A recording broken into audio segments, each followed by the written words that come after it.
Good afternoon, Central High School. This is your principal, Mr. Green, coming to you with our Day 2 update for our return to in-person learning. Today, we're going to talk about some keys to success. Yesterday, we talked about arrival and dismissal, and then early pickups. Today, we're talking about some keys to success. I believe that the devil's is in the details, or some people would say our success is in the details. And so we want to cover some of those items today. And then tomorrow, we're going to talk about the schedule. And so today, let's dive in a little deeper to our topic for today. All right, so safe at school, keys to success. Let's first talk about the halls and the stairwells. You can see down here, guys, where I've got some pictures to show you some of the signage that we have up around the building already. But we have one-way stairwells and one-way hallways. Now, for the freshmen, that's nothing new to you because you've never been here before. But to our sophomores, juniors, and seniors, that will be new to you. And we'll make sure that everybody has enough time to navigate through the building so that you can learn where you need to go. So we have one-way stairwells, one-way hallways. There will be 8 minutes between class changes to give you a little bit more time in case you have to take the long way around. That'll give you a little bit more time instead of 5 minutes. And then also we'll have one student out of class at a time. And so it's really important that you start to understand that as well, that we want to go ahead and start communicating this idea that we're not going to have multiple kids out of a class at a time. All right. So when you leave out of your classroom, depending on which hallway it's in, everybody's going to turn left and then go to the next stairwell and then either go up or down, depending on which stairwell that is. And that's going to take a little bit of getting used to, but it won't take you long to memorize that and to learn that. And if you forget, there are signs everywhere for you to see it. The next key to success is about our devices and our chargers. You have to remember to bring your Chromebook every day. That may seem like an obvious thing, and an even more obvious thing may be to bring your charger every day. But you need to bring those items every single day, both your Chromebook and your charger. But please take some time before you come to get like a "My Name Is" sticker or some sort of, you can use an old school ID if you want to and tape it to your Chromebook, but have some way to identify what your Chromebook is and what your charger is so that it doesn't get lost or mixed up with anyone else's. However, in doing that, please do not take an etching tool and etch into the Chromebook or etch into the charger, as that may damage the device beyond what we can repair or beyond what the manufacturer can repair. So please, ma'ams and sirs, please take a little time and make sure you do that. The next key to success is that no lockers. We want to do our best to minimize our high touch areas in the building. So when you get here, you're going to see some of those high touch areas have either been blocked off or they're not available to be used. And this includes our lockers. So there will be no locker usage this school year. We're not going to sign those out. There's no locker fee. However, students, I want you to bring one backpack with you with minimal items that you need. You probably won't need a lot of paper. You're probably not going to need a lot of pencils. The majority of your work will probably be done on the Chromebook, just like it's always been done, but your teacher will be there to help you and to talk through things. You can talk to other students in the class, etc. So please, etc. So make sure, guys, that you remember no lockers. You're allowed one backpack, and so make sure you have that one backpack with minimal supplies in it. Okay, let's talk about masks. I've got my mask right here. I keep it handy anytime I need it here at the school when other people are around. But when we get back in session, you have to wear your mask all day, every day. So they are required all day, every day, except for when you're eating and drinking, or if you have a medical exemption that says you don't have to wear your mask. Students are encouraged to bring your own mask.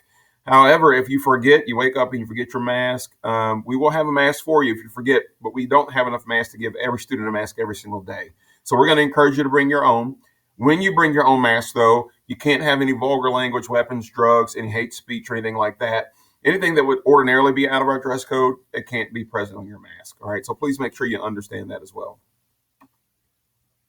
Speaking of dress code, our IDs are going to be still part of our dress code here at Central High School, and they're actually more important now than ever because, especially for our freshmen, we've not met you face to face yet. You'll be covered up just like that, and we won't get a chance to see who you are. So we have to have your ID. Our upperclassmen will know what that's all about. Everybody has to have their ID on every day. You will get your ID first period of the first day that you are back in person. So for some of us, your first day is going to be on a Monday. For others of us, your first day is going to be on a Thursday. So whichever your first day is, you're going to get an ID during your first period class, and you have to have that on at all times. If you lose and that one will be free. If you lose it, though, your replacement ID will be $5. And then as always, guys, your school dress code is going to be in effect when we return back on April 5th. Let's talk a little bit about water and these sorts of things in the cafeteria. All right, so as you know, we have vending machines throughout the building. Those will be turned off. All right, it's not because we don't want to make money. Those make good a little money for us, but we're going to take that hit in revenue because it's a high touch area. Think about how many people touch that kind of thing all day every day. So vending machines will be turned off. In its place, though, we have these bottle filler water stations throughout the building. And if you see on this picture here, you can see there's already duct tape around the water, the traditional water faucet. That is so that you can't drink water from the fountain, but you can bring your own bottle. So, for example, I've got a little bottle here. This one is a glass bottle. Please don't bring a glass bottle, but you can bring a plastic bottle of some sort. You stick that bottle under there, fill it up, and you've got water to drink throughout the day. Also, I want to encourage you guys to look for the X's. So if you see here on the screen, I've got a picture that's from our senior cafeteria. There are X's in places where we would normally have lines. So both cafeterias have that. Students will be socially distanced in the cafeteria. We have figured out the capacity for both of our cafeterias so that we have the right amount of students to keep everyone safe so that we can help to mitigate COVID as much as we possibly can. So it's really important that you understand, look for the X's, just like you do when you're at, McDonald's or anywhere else. You don't huddle up on people. You want to give that space. And then also don't forget to bring your water bottle so that you can stay hydrated through the day because there are no water fountains. And obviously you can't stick your head under the bottle filler. So make sure you bring your own bottle that is not glass, bring a plastic bottle. And when you're in the cafeteria, make sure you're looking for those X's so that we can keep social distance in the cafeteria.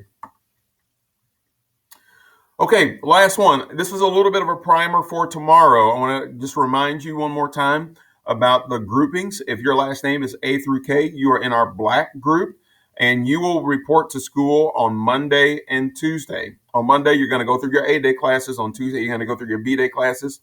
Wednesday, Thursday, Friday, you are remotely learning. All right, and so you don't have to log in with your classes or all those sorts of things. You're remotely learning on those days. And then it flips with our gold group. If you're gold, your last name is L through Z. And then on Thursday, you will follow your A-Day schedule. And then on Friday, you will follow your B-Day schedule. Tomorrow, we'll talk about our schedule in full. And our whole talk tomorrow will be about our schedule. And that'll be what will be for our in-person learners and our virtual learners. So it's important that everybody understands that and everybody can learn about how will we use our time during the school day to make sure that we are maximizing learning and that we have great academic time on task. So on Thursday, here's our last one, guys. On Thursday, the 25th at 6 o'clock, we're going to have a parent forum to get any last minute questions that you may have or any kind of needs you may wonder about. We can get that squared away for you on the 25th. Our in-person learners will be at 6 o'clock and our virtual learners will be at 7 o'clock. So I hope you can join us there. And here's that Zoom link for you. We're going to email out the slide deck so that you can click on that Zoom link and you can hop right in. We'll probably have some reminders too. All right, last but not least, guys, along with this video, I'm also going to send out a letter to all of our families. I have some sad news to deliver to you today. I learned earlier today that one of our assistant principals, Sean Edwards, passed away from some health complications that she had. Sean has been an assistant principal here with us. This is her second year here, but she has been a part of the JCPS community now for, over 15 years. And she's maybe almost 20 years. And she's a valued member of our school. And she's working diligently. She had our sophomores last year. This year, she kind of transitioned over to work with our testing to make sure all of those items are in order.